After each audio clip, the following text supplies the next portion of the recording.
안녕하세요, 여러분. 오늘은 특별한 이야기를 들려드릴게요. 여러분은 기적을 믿으시나요? 정말 절망적인 순간에 기적이 일어날 수 있을까요? 살려주세요. 제 아이가 위험해요. 이 절박한 외침이 울려 퍼진 그날, 한 여인의 인생이 완전히 바뀌게 됩니다. 여러분, 만약 아이를 가질 수 없다면 어떤 기분일까요?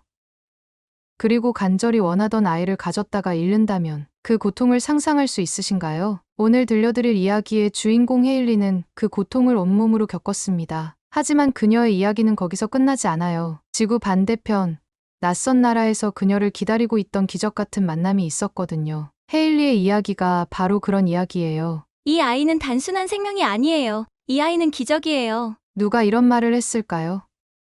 그리고 그 말의 진정한 의미는 무엇이었을까요? 자, 이제 헤일리의 여정을 함께 따라가 볼까요? 이 이야기는 슬픔과 상실로 시작하지만 희망과 지적으로 가득 찬 여정이 될 거예요. 지금부터 그녀의 이야기를 들려드릴게요. 잠깐 여러분 그거 아세요? 여러분의 구독, 좋아요, 알림 설정은 저에게 가장 큰 힘이 됩니다. 클릭 한 번으로 제게 큰 힘을 주시길 바라요. 안녕하세요. 저는 헤일리입니다. 미국 캘리포니아 샌디에이고에서 온 41살의 그래픽 디자이너예요. 남편 브라이언과 함께 바닷가 근처의 작은 집에서 살고 있었죠. 우리 부부는 결혼한 지 8배가 넘도록 아이가 없었어요. 처음엔 커리어에 집중하며 아이 계획을 미뤘지만 35이 넘어가면서 슬슬 가족을 이루고 싶다는 생각이 들었죠. 여보, 우리도 이제 아이를 가져볼까?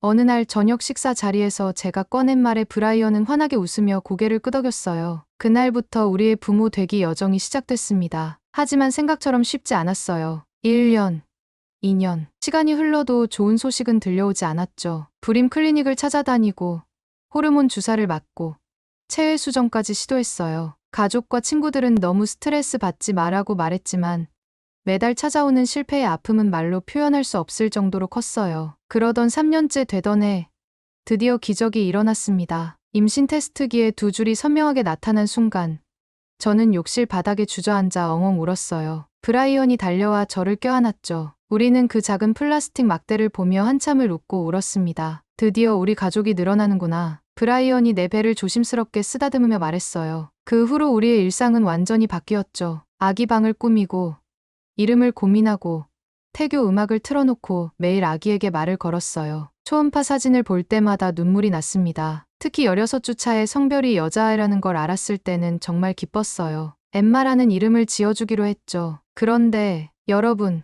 이런 행복이 얼마나 더섭을 수 있는지 아세요? 임신 26주 차. 그날은 평범한 수요일이었어요. 재택근무를 하던 중 갑자기 뭔가 축축한 느낌이 들었어요. 화장실에 가보니 팬티가 젖어 있었죠. 처음엔 소변을 지린 줄 알았어요. 하지만 그게 아니었습니다. 양수였어요. 순간 머릿속이 하얘졌어요. 아직 때가 아니야. 아직 아기가 너무 작아. 떨리는 손으로 브라이언에게 전화를 걸었어요. 10분도 안 돼 그가 달려왔고 우리는 곧장 병원으로 향했습니다. 응급실에 도착해서 의사를 만났을 때 그의 표정만 봐도 알 수 있었어요. 좋지 않은 소식이라는 걸. 의사는 조심스럽게 말했습니다. 자궁경부무력증입니다. 자궁경부가 조기에 열려 양수가 새고 있어요. 그럼 어떻게 해야 하나요? 수술이라도 뭐든지 할게요. 제 목소리가 떨리고 있었어요. 의사는 천천히 고개를 저었습니다. 죄송합니다. 이미 양수가 많이 빠져나간 상태예요. 자궁 내 감염 위험이 높아 기다릴 수밖에 없습니다. 기다린다고요? 뭘 기다린다는 거죠? 브라이언이 다급하게 물었어요.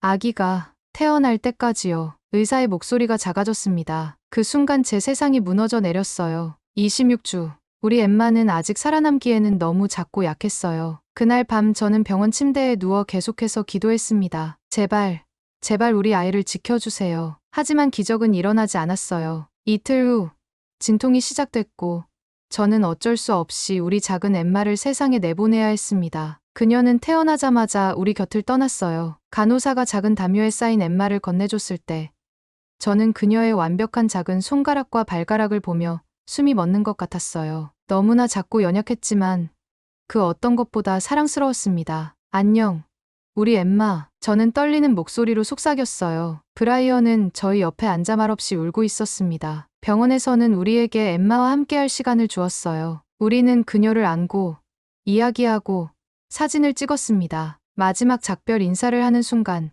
제 심장이 찢어지는 것 같았어요. 여러분, 아이를 잃는다는 건 말로 표현할 수 없는 고통입니다. 그 후 몇 개월은 완전한 어둠 속에 있는 것 같았어요. 매일 밤 엠마의 빈 아기 방에 들어가 울었습니다. 브라이언도 힘들어했지만 그는 제게 의지가 되어주려 노력했어요. 하지만 저는 계속해서 자신을 자책했습니다. 내 몸이 우리 아이를 지키지 못했어. 어느 날 브라이언이 제 손을 꼭 잡고 말했어요. 헤일리, 이건 내 잘못이 아니야. 우리가 할 수 있는 모든 걸 다 했어. 엠마는 우리가 얼마나 그녀를 사랑했는지 알고 있을 거야. 그의 말이 저를 조금씩 현실로 돌아오게 했어요. 저는 상담사를 만나기 시작했고 같은 경험을 한 다른 엄마들의 모임에도 참석했습니다. 그곳에서 제가 혼자가 아니라는 것을 알게 됐어요. 1년이 지나고 우리는 다시 임신을 생각하기 시작했어요. 하지만 두려움은 여전했습니다. 의사들은 제게 자궁경부 무력증이 재발할 확률이 높다고 했어요. 미국 최고의 병원들을 찾아다녔지만 모두 같은 말을 반복했습니다. 조기에 자궁경부봉합술을 시행할 수 있지만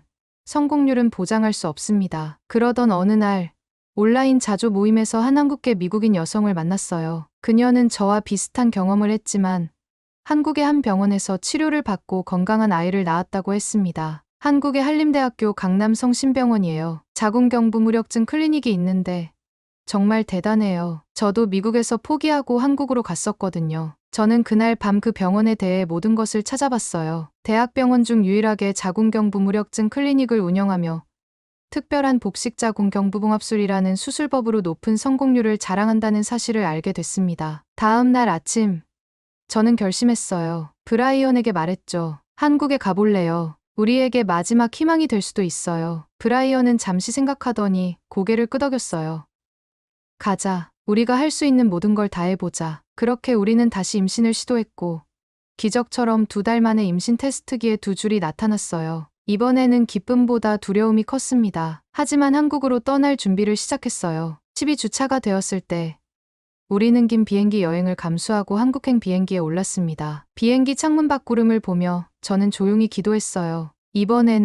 이번에는 꼭 우리 아이를 지켜낼 거야. 여러분, 제 이야기가 여기서 끝났다면 그저 슬픈 사연에 불과했을 거예요. 하지만 진짜 이야기는 이제부터 시작입니다. 한국에서 일어난 기적 같은 일들, 그리고 우리 가족이 어떻게 새로운 희망을 찾게 되었는지 다음 이야기에서 계속 들려드릴게요. 여러분, 절대 희망을 놓지 마세요. 제가 그랬던 것처럼요. 한국, 서울의 공기는 미국과 달랐어요. 인천공항에 도착했을 때 느껴지는 그 특유의 분주함과 정돈된 느낌이 저를 반겼습니다. 브라이언이 제 손을 꼭 잡아주었죠. 우리는 서로를 바라보며 작게 미소 지었어요. 설렘보다는 간절함이 더 컸습니다. 잘 될 거야. 브라이언의 말에 고개를 끄덕였지만 사실 저는 너무 두려웠어요. 또 실패하면 어쩌지? 또 그 고통을 겪게 된다면. 그런 생각들이 머릿속을 맴돌았습니다. 공항에서 나와 미리 예약해둔 택시를 탔어요. 기사님은 친절하게 영어로 인사하시더군요. 처음 한국 오셨어요? 우리가 고개를 끄덕이자 기사님은 창밖으로 보이는 풍경들을 하나하나 설명해 주셨습니다. 긴장했던 마음이 조금씩 풀어지는 느낌이었어요. 호텔에서 하루 묵은 뒤 드디어 병원에 가는 날이 왔습니다. 한림대학교 강남성심병원은 생각보다 훨씬 컸어요. 현대적인 건물이 늘어서 있었고 로비는 깔끔하고 밝았죠. 외국인 진료센터에서 우리를 맞이한 통역사 분이 친절하게 안내해 주셨어요. 이쪽으로 오세요. 이 교수님께서 기다리고 계세요. 통역사를 따라 산부인과로 가는 길.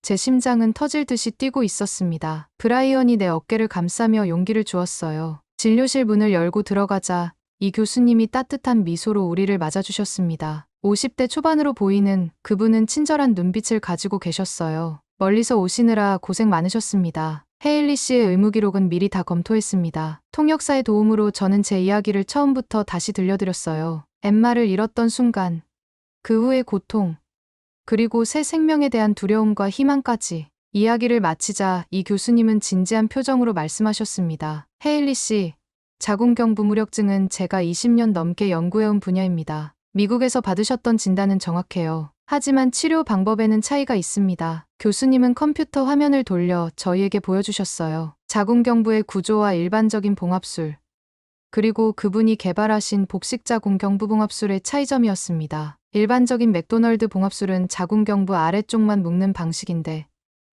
저희 병원의 복식 자궁경부 붕합술은 자궁경부 전체를 감싸 조여주는 방식입니다. 성공률이 훨씬 높아요. 말씀을 들으며 희망이 조금씩 커져갔어요. 교수님은 계속해서 설명해 주셨습니다. 현재 임신 13주차시죠.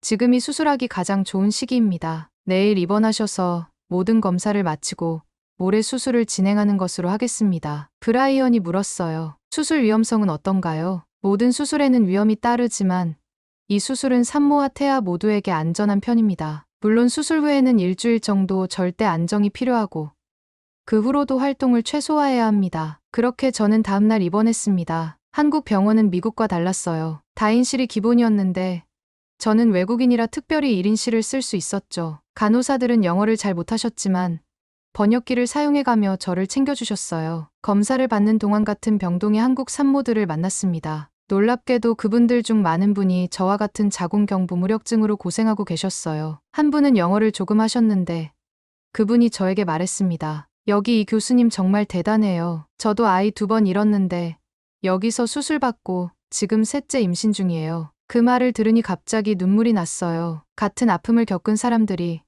그것도 성공한 사례들이 바로 눈앞에 있다니. 그건 어떤 의학 논문보다 더 큰 위로가 되었습니다. 수술 전날 밤, 브라이언과 함께 호텔에서 가져온 태아 심장 모니터로 아기의 심장 소리를 들었어요. 건강하게 쿵쿵 뛰는 그 소리에 저희는 서로 바라보며 웃었습니다. 이번에는 꼭 수술날 아침, 이상하게도 평온한 마음이 들었어요. 마취과 의사가 와서 척추 마취에 대해 설명해 주셨고 이 교수님도 마지막으로 와서 격려해 주셨습니다. 걱정 마세요. 곧 건강한 아기 안을 수 있을 겁니다. 수술실로 향하는 길, 브라이언이 저를 끝까지 배웅해 주었어요. 그의 손을 놓기 전 저는 말했습니다. 사랑해. 고마워. 수술실은 생각보다 따뜻했어요. 마취가 들어가고 하반신이 저려오는 느낌이 들었습니다. 수술 과정은 생각보다 빨랐어요. 의사와 간호사들이 서로 한국말로 이야기하는 소리가 들렸고 가끔 영어로 저에게 상태를 알려주셨습니다. 잘 되고 있어요. 헤일리. 1시간 정도 지났을까?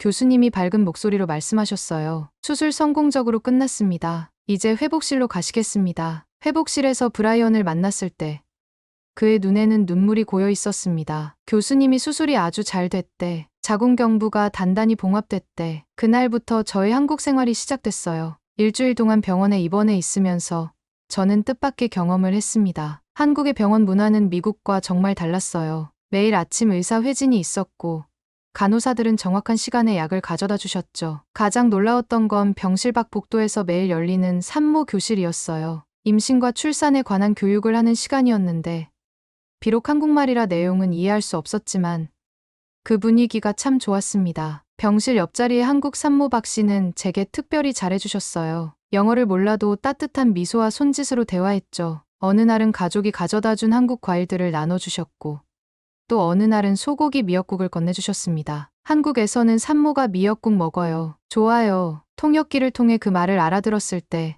저는 감동했어요. 낯선 나라에서 만난 이 따뜻한 인연이 제게 큰 위로가 되었습니다. 퇴원하는 날, 이 교수님은 저희에게 앞으로의 계획을 설명해 주셨어요. 지금부터는 2주에 한 번씩 외래 진료를 보시면 됩니다. 한국에 얼마나 계실 수 있나요? 우리는 3개월 비자를 받아왔다고 말씀드렸어요. 교수님은 고개를 끄덕이셨습니다. 24주차까지는 위험 기간이니 한국에 계시는 게 좋겠네요. 그 이후에는 미국으로 돌아가셔도 괜찮습니다. 물론 비행기 탑승 전에 꼭 상담받으셔야 해요. 그렇게 우리는 서울 강남의 작은 원룸을 월세로 얻어 한국 생활을 시작했어요. 브라이언은 원격으로 일할 수 있어서 다행이었죠. 저는 완전한 베드 레스트 상태였기 때문에 하루 종일 침대에 누워 있어야 했어요. 답답할 법도 했지만 이상하게도 평온했습니다. 우리 아기가 안전하다는 생각에 그 어떤 불편함도 견딜 수 있었으니까요. 브라이언은 매일 한국 음식을 배달시켜 왔어요. 처음에는 매운 음식에 적응하기 힘들었지만 점점 한국 음식의 맛에 빠져들었죠. 특히 순두부찌개와 비빔밥은 제가 정말 좋아하게 된 음식이에요. 한국에서의 생활이 1달,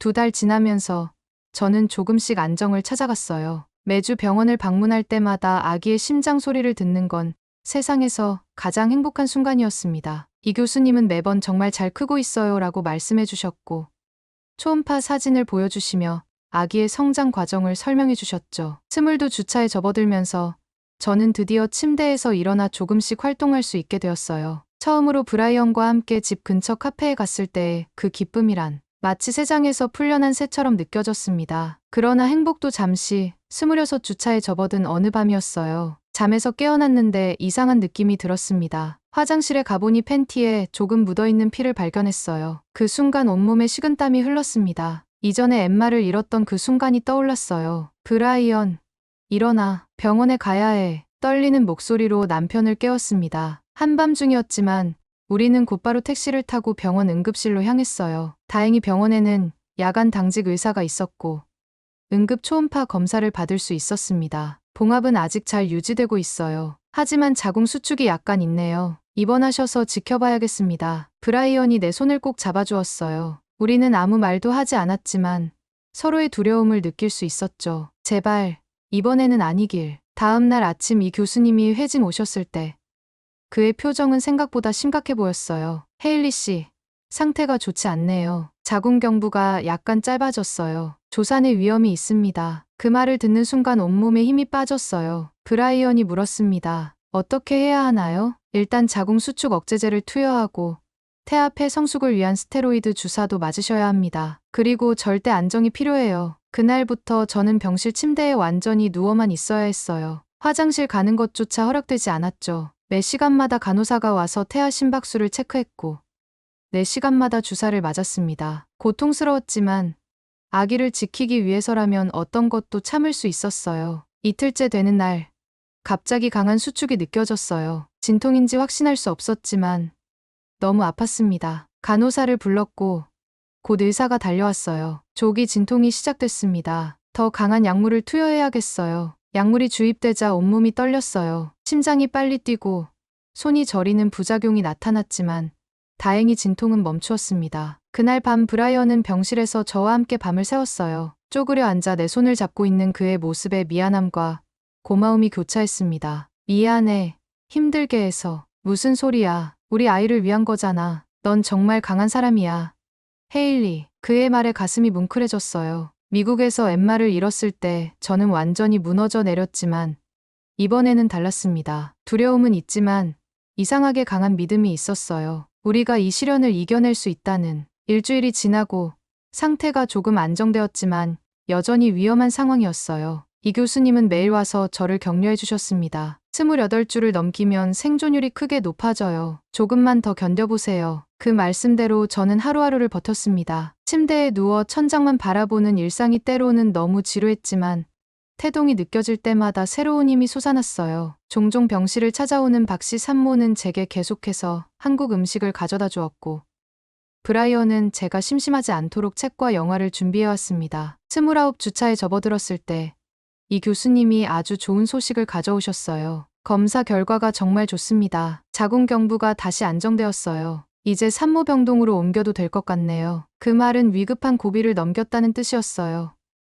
브라이언과 저는 기쁨의 눈물을 흘렸습니다. 하지만 안심하기엔 아직 이른 시간, 돌이킬 수 없는 일이 벌어졌어요. 산모 병동으로 옮긴 바로 다음 날 새벽, 갑자기 양수가 터졌습니다. 아직 30주도 되지 않은 시점이었어요. 응급 코드가 울리고 의료진이 달려왔습니다. 양수가 터졌어요. 분만실로 이동해야 합니다. 모든 게 꿈같이 빠르게 진행됐어요. 분만실에 도착했을 때 이미 진통이 시작되고 있었습니다. 이 교수님이 급히 달려오셨어요. 헤일리 씨, 아직 아기가 너무 작아요. 제왕절개를 해야 합니다. 지금 수술실을 준비하고 있어요. 브라이언은 수술복으로 갈아입고 제 옆에 있었어요. 그의 눈에는 두려움이 가득했지만 용기를 내 미소를 지어 보였습니다. 괜찮아.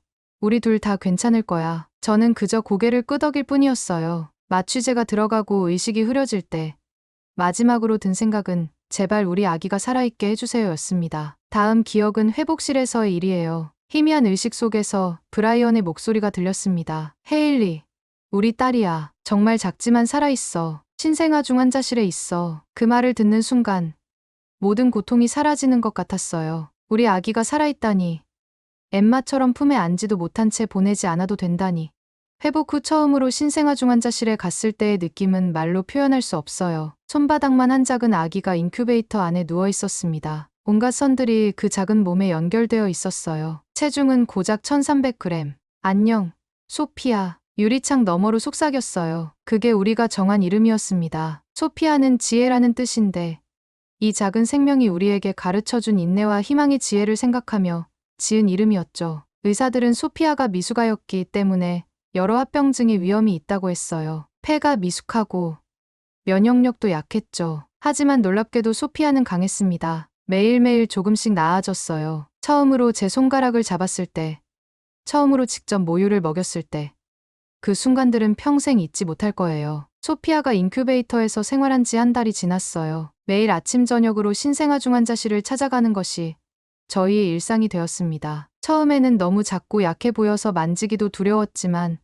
시간이 지날수록 소피아는 놀라운 생명력을 보여주었어요. 하루하루 몸무게가 늘어가고 피부색도 점점 건강해졌습니다. 소피아는 정말 강한 아이네요. 담당 의사 선생님이 말씀하셨어요. 이제 체중이 1700g이 넘었고 호흡도 안정적입니다. 캥거루 케어를 시작해보는 게 어떨까요? 캥거루 케어란 미숙아를 엄마나 아빠의 맨가슴에 올려놓고 피부를 직접 맞닿게 하는 방법이에요. 아기의 체온 유지와 정서적 안정에 도움이 된다고 해요. 처음으로 소피아를 가슴에 안았을 때 그 느낌은 말로 표현할 수 없었습니다. 그 작은 심장이 제 심장 소리에 맞춰 뛰는 것 같았어요. 소피아의 작은 손가락이 제 피부를 스치고 미세한 호흡이 느껴졌죠. 브라이언도 캥거루 케어를 해보았는데 그의 눈에도 눈물이 가득했어요. 이게 아빠가 되는 거구나. 브라이언이 속삭였습니다. 한국의 의료진들은 정말 헌신적이었어요. 신생아 중환자실 간호사들은 소피아에게 한국식 애칭을 지어주기도 했죠. 소피 공주님이라고요. 저희가 병원에 없을 때도 소피아를 가족처럼 돌봐주셨어요. 소피아가 인큐베이터에서 생활한 지 2달째.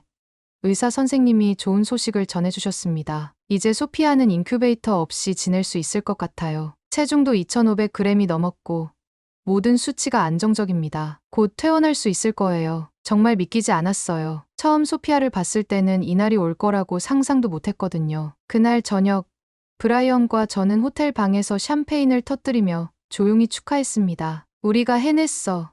헤일리, 소피아도, 너도, 우리 모두가 해냈어. 이제 남은 문제는 미국으로 돌아가는 것이었어요. 소피아는 아직 작은 미숙아였기 때문에 장거리 비행이 위험할 수 있었거든요. 이 교수님과 상담 끝에 소피아가 적어도 생후 3개월은 되어야 비행기를 탈 수 있다는 결론이 났습니다. 그렇다면 우리 한국에 조금 더 머물러야겠네. 브라이언이 말했어요. 사실 우리의 비자 기간과 숙소 계약도 거의 끝나가고 있었죠. 하지만 소피아를 위해서라면 어떤 어려움도 감수할 준비가 되어 있었습니다. 그때 예상치 못한 도움의 손길이 왔어요. 병원에서 저희 이야기를 들은 한 간호사 선생님이 자신의 어머니 댁의 방을 소개해 주셨어요. 서울 근교의 조용한 동네에 있는 한옥이었는데 시어머니께서 혼자 사시는 큰 집에 남는 방이 있다고 했습니다. 한국 전통 가옥에서 소피아가 건강하게 자랄 수 있을 거예요. 반신반의하며 찾아간 그 집은 정말 아름다웠어요. 나무와 흙으로 지어진 전통 한옥이었는데 현대식 시설도 갖추고 있었죠. 무엇보다 집주인이신 김할머니가 정말 따뜻하게 저희를 맞아주셨습니다. 아이가 크려면 정이 필요해요.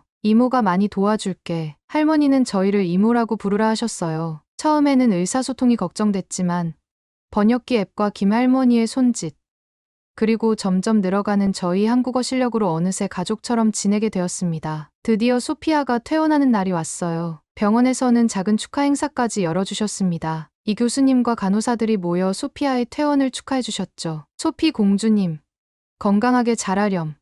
간호사들이 한국어로 인사했어요. 정말 감사합니다. 여러분이 아니었다면 소피아를 이렇게 안을 수 없었을 거예요. 제 눈에는 눈물이 고였습니다. 소피아를 안고 병원을 나서는 순간 마치 새로운 삶이 시작되는 것 같았어요. 브라이언이 운전하는 렌터카로 김할머니 댁으로 향했습니다. 소피아는 차 안에서 평온하게 잠들어 있었어요. 김할머니 댁에서의 생활은 정말 특별했습니다. 아침마다 마당에 들어오는 햇살, 새소리, 그리고 할머니가 끓여주시는 된장국 냄새로 하루가 시작됐어요. 할머니는 소피아를 정말 귀여워하셨고 매일 안아주고 한국 전래동화를 들려주셨어요. 소피아는 할머니 품에서 늘 행복해 보였습니다. 이 아이, 한국 혼이 있어요. 눈빛이 우리 한국 사람 같아. 할머니의 말씀에 저희는 웃었지만 어쩌면 정말 그런지도 모른다는 생각이 들었어요. 소피아는 한국에서 태어나 한국의 정성으로 살아났으니까요. 소피아가 100일을 맞이했을 때 김할머니는 특별히 100일 잔치를 준비해 주셨어요. 한국에서는 아기가 태어나서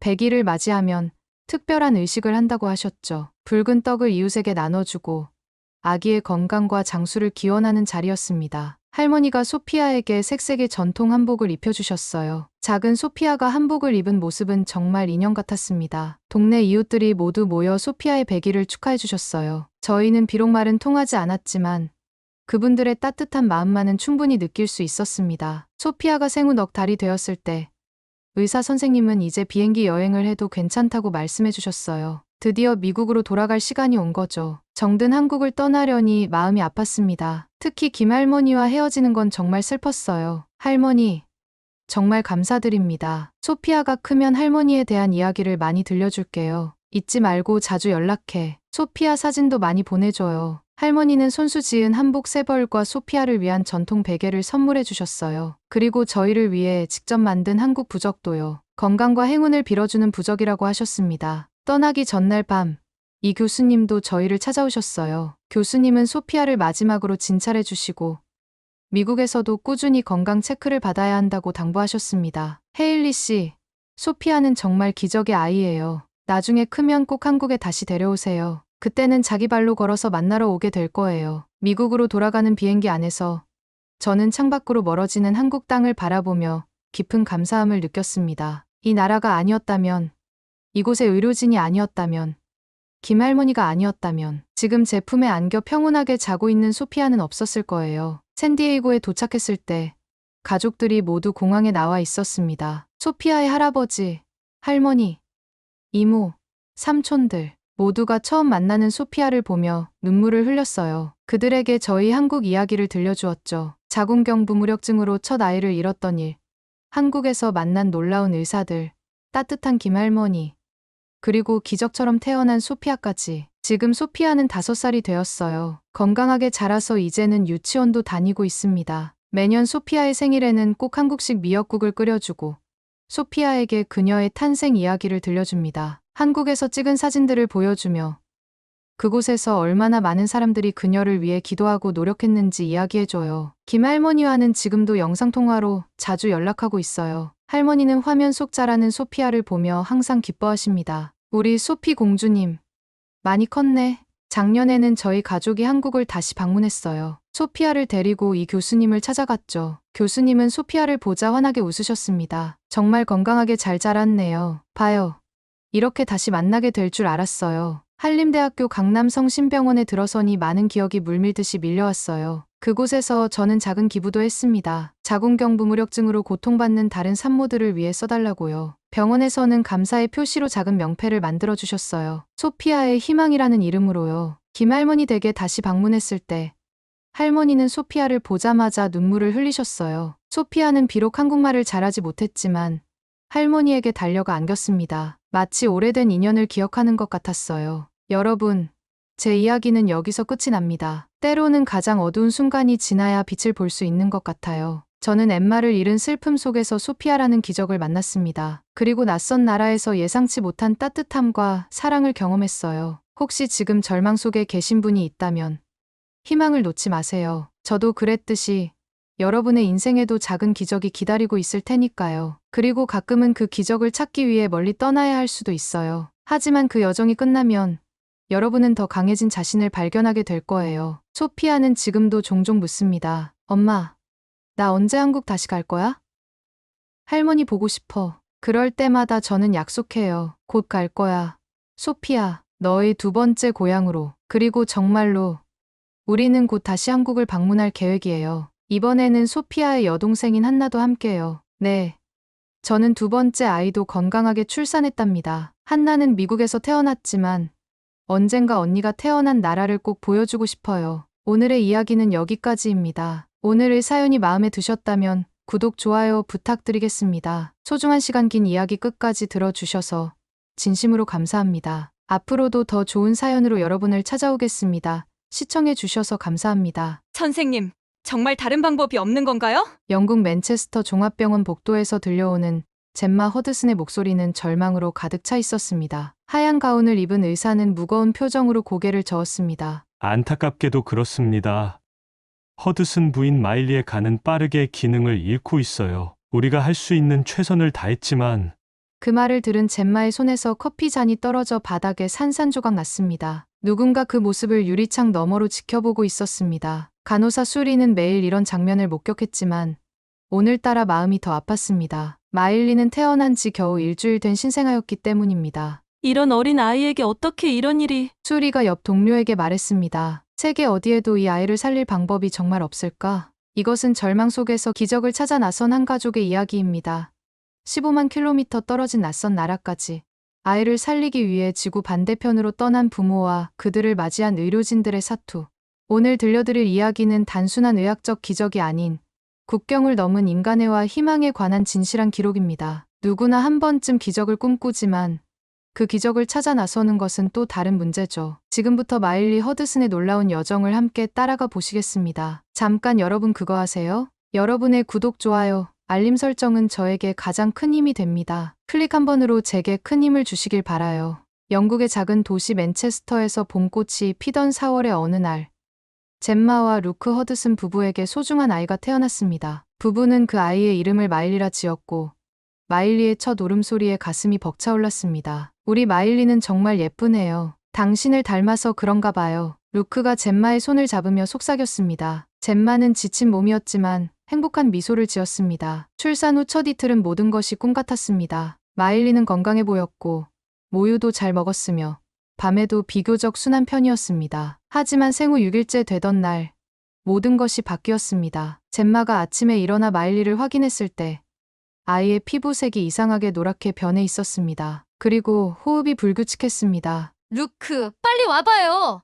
마일리가 이상해요. 젬마의 다급한 외침에 루크가 달려왔고 두 사람은 즉시 응급실로 마일리를 데려갔습니다. 응급실에 도착한 지 30분도 채 지나지 않아 의사들은 마일리에게 급성 간부전이 발생했다고 진단했습니다. 갑작스러운 진단에 젬마와 루크는 충격에 빠졌습니다. 어떻게 이제 막 태어난 아이에게 간 문제가 생길 수 있나요? 젬마가 떨리는 목소리로 물었습니다. 담당 의사는 무거운 표정으로 말했습니다. 신생아 급성 간부전은 매우 드문 질환이지만 발생하면 치명적일 수 있습니다. 안타깝게도 마일리의 상태는 매우 심각합니다. 그리고 의사는 부부에게 가장 듣기 힘든 말을 전했습니다. 간 이식을 받지 못하면 마일리는 2주 안에. 의사는 말을 끝맺지 못했지만 젬마와 루크는 그 의미를 충분히 알아들었습니다. 그 순간 젬마의 세상이 무너져 내렸습니다. 이제 막 시작된 가족의 행복이 이렇게 빨리 끝나버릴지도 모른다는 생각에 숨이 막혔습니다. 저희가 간을 기증할 수 있어요. 루크가 즉시 말했습니다. 의사는 고개를 저었습니다.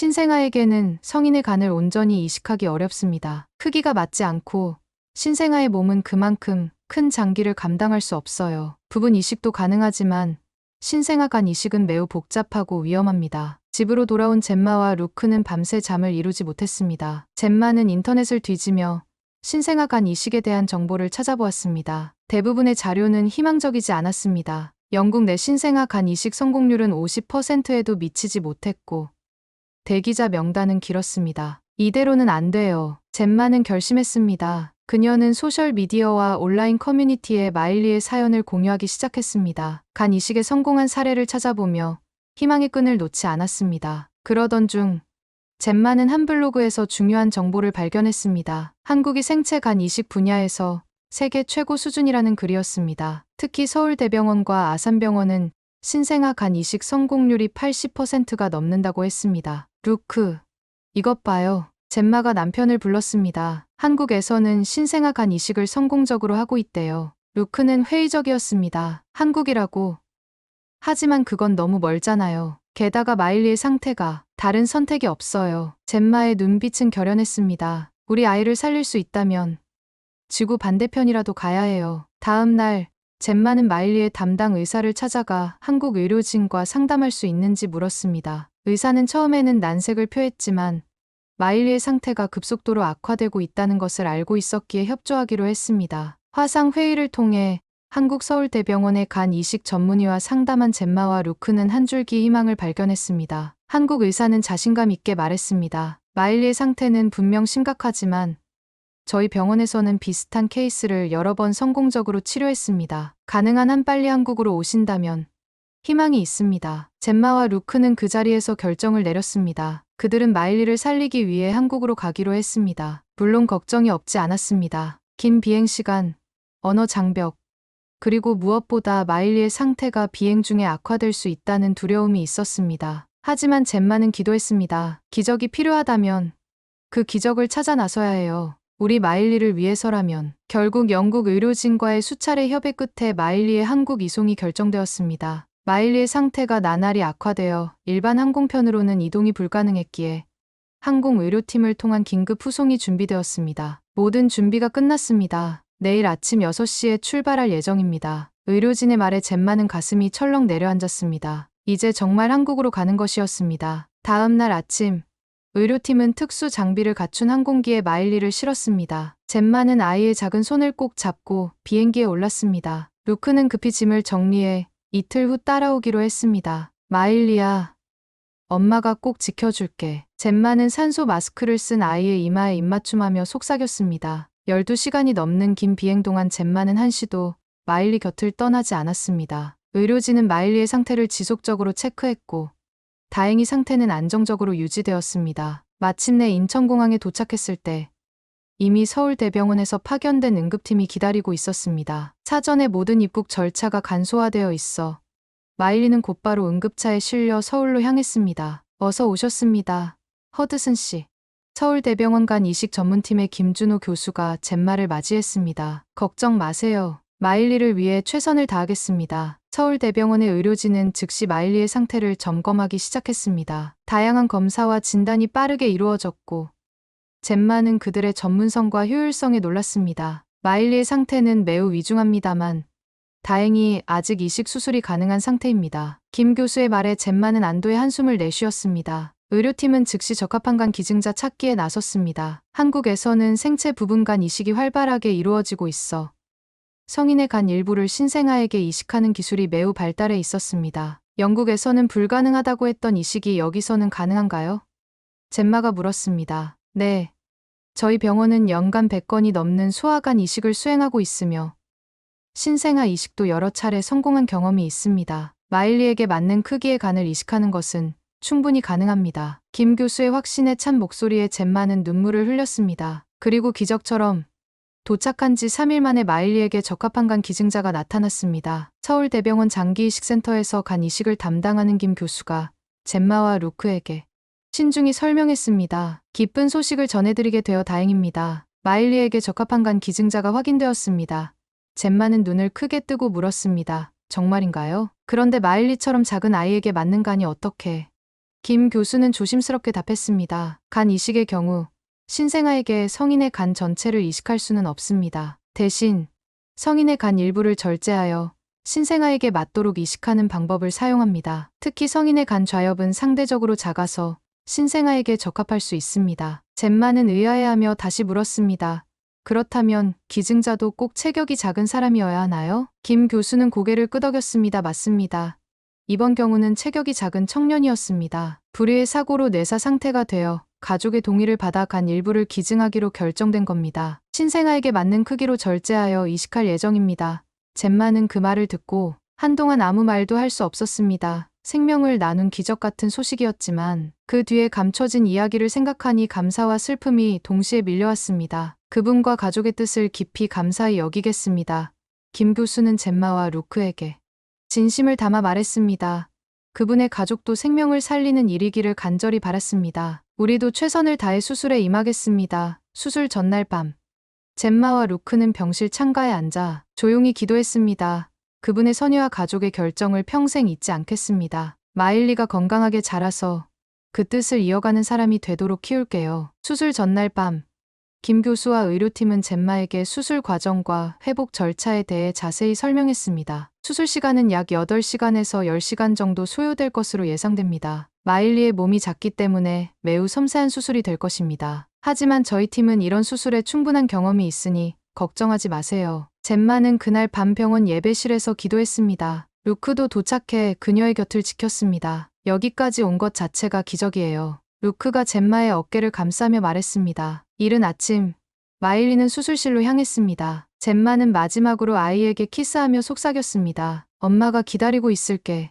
우리 딸, 꼭 돌아와야 해. 수술이 시작되고 젬마와 루크는 대기실에서 초조하게 시간을 보냈습니다. 병원 직원들이 따뜻한 차와 간식을 가져다 주며 그들을 위로했고 때때로 수술 중간 상황을 전해주었습니다. 수술은 예상대로 진행 중입니다. 마일리의 생체 징후는 안정적입니다. 한국에 도착한 지 일주일 만에 마일리는 새로운 생명의 기회를 얻기 위한 중대한 싸움을 수술실에서 벌이고 있었습니다. 젬마와 루크는 손을 꼭 잡고 기적을 기다렸습니다. 샵샵 전 11시간의 긴 수술 끝에 수술실 문이 열렸습니다. 의료팀을 이끌던 김 교수가 지친 얼굴로 나타났지만 그의 눈빛은 밝게 빛나고 있었습니다. 허드슨 부부, 김 교수가 입을 열었습니다. 수술은 성공적이었습니다. 마일리의 세간이 잘 자리 잡았고 현재 상태는 안정적입니다. 젬마는 그 자리에 무릎을 꿇고 울음을 터뜨렸습니다. 루크는 김 교수의 손을 양손으로 잡고 계속해서 감사의 말을 반복했습니다. 아직 안심하기는 이릅니다. 김 교수가 조심스럽게 말을 이었습니다. 앞으로 72시간이 매우 중요합니다. 마일리의 몸이 세간을 거부하지 않고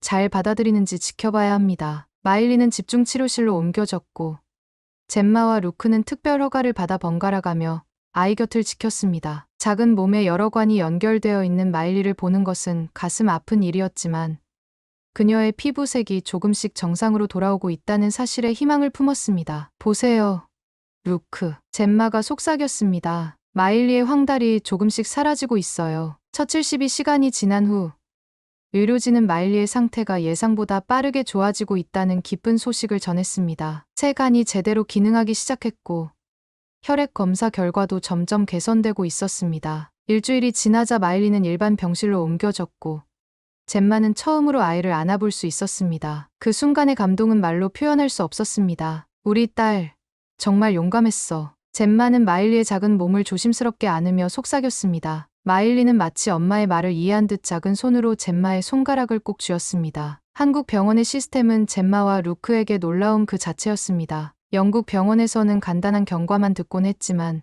서울대병원에서는 매일 아침 주치의와 간 이식팀이 직접 병실로 찾아와 마일리의 상태를 상세히 설명했습니다. 오늘 혈액 수치가 더 안정적입니다. 간 기능도 차츰 회복 중이에요. 김 교수의 친절한 설명에 젬마는 안심하며 고개를 끄덕였습니다. 궁금한 점이 있으면 언제든 물어보라는 의료진의 배려에 루크도 감동하며 감사 인사를 전했습니다. 특히 간호사들의 세심한 돌봄은 진심으로 느껴졌습니다. 교대로 병실에 들러 안부를 묻고 간단한 간식을 챙겨주며 어느 날은 한 간호사가 따뜻한 유자차를 건네며 이거 드시고 힘내세요라고 말했습니다. 또 다른 간호사 지혜는 영어로 다가와 아기가 건강해질 거예요. 저희도 매일 기도하고 있어요 라며 젬마를 위로했습니다. 특히 마일리가 울음을 터뜨릴 때 간호사 유미는 작은 기타를 가져와 영어 동요를 불러주었습니다. Twinkle, twinkle, little star. 처음엔 울던 마일리가 점차 노랫소리에 귀를 기울이며 웃음을 보였고 젬마는 그 모습을 보며 가슴이 뭉클했습니다. 또 다른 간호사는 작은 인형극을 준비해 곰 인형으로 마일리야, 오늘도 잘 먹고 잘 자야 해 라며 익살스러운 목소리로 달랬습니다. 그때마다 마일리는 깔깔 웃으며 기분이 좋아졌고 젬마도 안도감을 느꼈습니다. 어느 날은 간호사가 김치전을 직접 만들어 와 젬마에게 건넸습니다. 아기 돌보시느라 힘드실 텐데 드셔보세요. 따뜻한 정성이 담긴 음식에 젬마와 루크는 깊이 감동했습니다. 한국에서의 치료는 단순히 생명을 살리는 것을 넘어 낯선 땅에서 싸우는 가족에게 따스한 위로를 전하는 시간이라는 걸 느꼈습니다. 젬마는 매일 밤 마일리의 손을 잡고 기도했습니다. 이곳에서 우리가 만난 사람들 덕분에 마일리가 웃을 수 있습니다. 정말 감사합니다. 한국 의료진의 정성과 따뜻함은 마일리의 회복에 큰 힘이 되었습니다. 한국 사람들은 정말 따뜻해요. 젬마가 루크에게 말했습니다. 이곳에서는 마일리가 그저 환자 번호가 아니라 소중한 생명으로 대해지고 있어요. 이번 2주째 마일리는 처음으로 젬마의 모유를 먹기 시작했습니다. 의료진들은 환호성을 질렀고 김 교수는 이것이 매우 좋은 징조라고 설명했습니다. 마일리의 소화 기능이 정상으로 돌아오고 있다는 뜻입니다. 이식된 간이 제 역할을 잘하고 있어요. 한 달이 지나자 마일리의 체중은 눈에 띄게 늘었고 피부색도 완전히 정상으로 돌아왔습니다. 더 이상 집중적인 모니터링이 필요 없게 되자 의료진은 마일리를 퇴원시키고 근처 환자 가족 숙소에서 지내며 정기적으로 검진을 받도록 했습니다. 믿기지 않아요. 퇴원 날 루크가 말했습니다. 한 달 전만 해도 우리는 마일리가 이틀을 더 버틸 수 있을지 걱정했는데 젬마는 고개를 끄덕였습니다. 한국으로 오기로 한 결정이 마일리의 생명을 구했어요. 퇴원 후에도 마일리는 일주일에 2번씩 병원을 방문하여 검사를 받았습니다. 검사 결과는 계속해서 좋아졌고 3개월이 지났을 때 김 교수는 마일리가 거의 정상적인 성장 궤도에 진입했다고 선언했습니다. 이제 영국으로 돌아가도 괜찮을까요?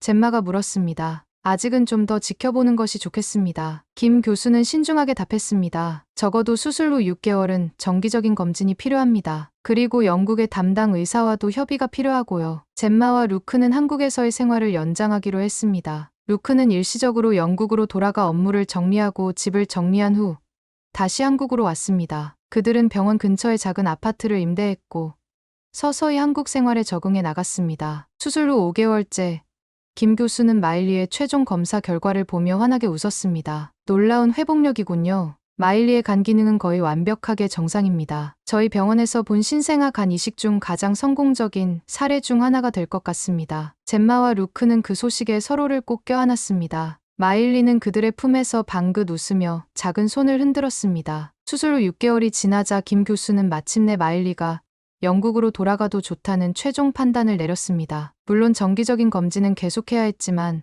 한국에서의 집중적인 관리는 더 이상 필요하지 않았습니다. 마일리는 이제 정상적인 생활이 가능합니다. 김 교수가 미소 지으며 말했습니다. 물론 면역 억제제는 계속 복용해야 하고 정기 검진도 꼭 받아야 합니다. 하지만 걱정하지 마세요. 저희는 영국의 담당 의사와 모든 진료 기록을 공유했고 필요하다면 언제든 화상 상담도 가능합니다. 출국을 앞두고 서울대병원 소아과 의료진은 마일리를 위한 작별 파티를 열어주었습니다. 수술팀, 간호사들, 그리고 심지어 마일리에게 간을 기증해준 기증자까지 모두 모였습니다. 저희에게 마일리는 특별한 아이입니다. 김 교수가 건배를 제안했습니다. 이 작은 생명이 앞으로 건강하게 자라 멋진 사람이 되길 진심으로 바랍니다. 젬마는 눈물을 흘리며 감사 인사를 전했습니다. 여러분이 아니었다면 우리 마일리는 지금 이 세상에 없었을 거예요. 한국은 우리 가족에게 2번째 고향이 되었습니다. 절대 잊지 못할 거예요. 루크는 마일리를 안고 있는 기증자에게 다가갔습니다. 비록 언어의 장벽이 있었지만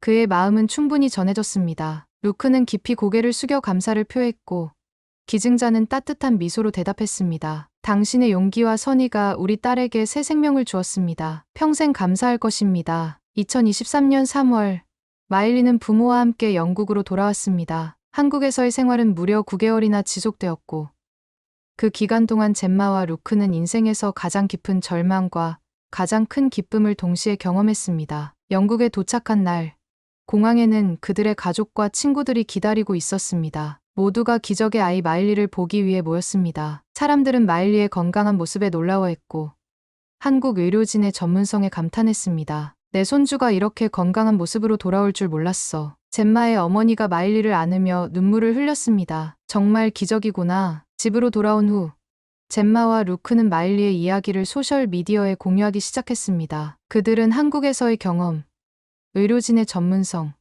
그리고 무엇보다 장기 기증의 중요성을 알리고 싶었습니다. 한 사람의 결정이 다른 사람의 생명을 구할 수 있어요. 젬마는 자신의 블로그에 썼습니다. 우리 마일리는 한 낯선 이의 선의 덕분에 오늘 살아 숨쉬고 있습니다. 젬마의 이야기는 빠르게 퍼져나갔고 영국의 여러 신문과 방송에서 마일리의 사례를 다루기 시작했습니다. 젬마와 루크는 인터뷰에 응하며 장기 기증의 중요성을 강조했고 국제의료 협력의 가치를 역설했습니다. 마일리의 첫 번째 생일은 영국의 한 텔레비전 프로그램에서 특별히 다루어졌습니다. 한국의 의료진들도 화상으로 참여해 축하 메시지를 전했고 김 교수는 마일리의 건강한 모습에 기쁨을 감추지 못했습니다. 마일리는 저희에게도 특별한 아이입니다. 이 아이의 사례가 국제의료협력의 좋은 본보기가 되었다고 생각합니다. 마일리가 2살이 되었을 때 젬마와 루크는 장기 기증 인식 향상을 위한 재단을 설립했습니다. 그들은 마일리의 이름을 딴 마일리의 기적 재단을 통해 장기 이식이 필요한 어린이들을 돕고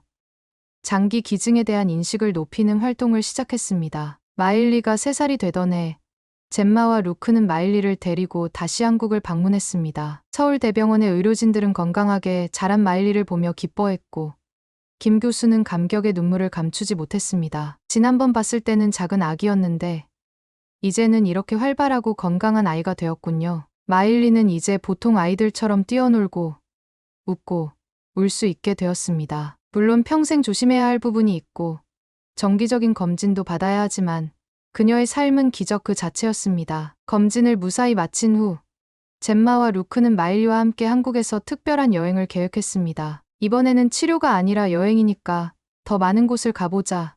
루크가 신나게 외쳤습니다. 마일리는 아직 어리지만 활기찬 성격 덕분에 새로운 곳을 탐험하는 것을 좋아했습니다. 첫 번째 여행지는 경복궁이었습니다. 맑은 봄날, 한복 대여점에서 마일리는 연분홍 치마와 하늘색 저고리를 입고 귀엽게 변신했습니다. 작은 몸에 비해 길게 늘어진 치마 자락이 바닥을 스칠 때마다 마일리는 뱅글뱅글 돌며 공주야! 하고 신나게 외쳤습니다. 궁궐 안으로 들어서자 마일리는 돌기를 총총 뛰어다니며 돌기둥에 새겨진 용 문양을 보고 신기해했습니다. 향원정 연못가의 작은 다리 위에서도 똑똑똑 발소리를 내며 걷고 꽃이 피어있는 정원에선 손을 뻗어 꽃공주 라며 해맑게 웃었습니다. 근정전 앞에서 열린 수문장 교대식을 보며 커다란 깃발을 따라다니던 마일리는 기념품 가게에서 산종이 한복 인형을 꼭 쥐고 고마워요 라며 배운 한국말로 인사했습니다. 젬마와 루크는 활기차게 뛰어다니는 마일리를 보며 건강해져서 정말 다행이야 라며 미소를 지었습니다. 한국 전통 의상을 입고 활짝 웃던 작은 공주 마일리의 첫 경복궁 나들이는 가족 모두에게 잊지 못할 특별한 추억이 되었습니다. 점심으로 전통시장을 찾은 가족은 떡볶이, 호떡, 어묵 등 다양한 길거리 음식을 맛보았습니다. 매운 떡볶이를 먹고 눈물을 글썽이던 루크를 보며 젬마와 마일리는 깔깔 웃었습니다. 엄마, 매워? 마일리가 호떡을 먹고 입을 오물거리자 상인이 웃으며 달콤한 식혜를 건넸습니다. 아가씨, 이거 마시면 덜 매울 거예요. 마일리는 식혜를 한 모금 마시고 시원해 라며 환하게 웃었습니다. 다음 날 가족은 놀이공원으로 향했습니다. 마일리는 캐릭터 인형들이 춤추는 퍼레이드에 눈을 반짝이며 손을 흔들었습니다. 마일리, 저기 봐. 곰돌이가 춤추고 있어. 루크가 신나게 외치자 마일리도 손뼉을 쳤습니다. 회전목마에 올라탄 마일리는 공주가 된 듯 우아한 포즈를 취했고 젬마는 그 모습을 영상으로 남겼습니다. 엄마, 또 타고 싶어. 마일리가 까르르 웃으며 외쳤고 젬마는 우리 마일리 오늘 정말 신났네 라며 기뻐했습니다. 놀이공원 구석에는 한국 전통 놀이 체험 부스도 있었습니다. 마일리는 제기차기에 도전했지만 연신 제기가 발끝에서 떨어지자 어려워 라며 웃었습니다. 옆에서 지켜보던 한국 할머니가 잘했어요 라며 박수를 치자 마일리는 기분 좋게 손을 흔들었습니다. 젬마는 한국을 떠나기 전날 밤 서울 야경을 바라보며 생각했습니다. 불과 3년 전 이곳은 그녀에게 너무나 낯선 곳이었습니다. 하지만 이제 이곳은 그녀 인생에서 가장 중요한 장소가 되었습니다. 기적을 찾아 한국으로 간 선택이 우리의 가장 큰 행운이었어요. 젬마가 루크의 손을 잡으며 말했습니다. 그들의 품에 안긴 마일리는 평화롭게 잠들어 있었습니다. 오늘의 이야기는 여기까지입니다. 오늘의 사연이 마음에 드셨다면 구독, 좋아요 부탁드리겠습니다. 소중한 시간 긴 이야기 끝까지 들어주셔서 진심으로 감사합니다. 앞으로도 더 좋은 사연으로 여러분을 찾아오겠습니다. 시청해 주셔서 감사합니다.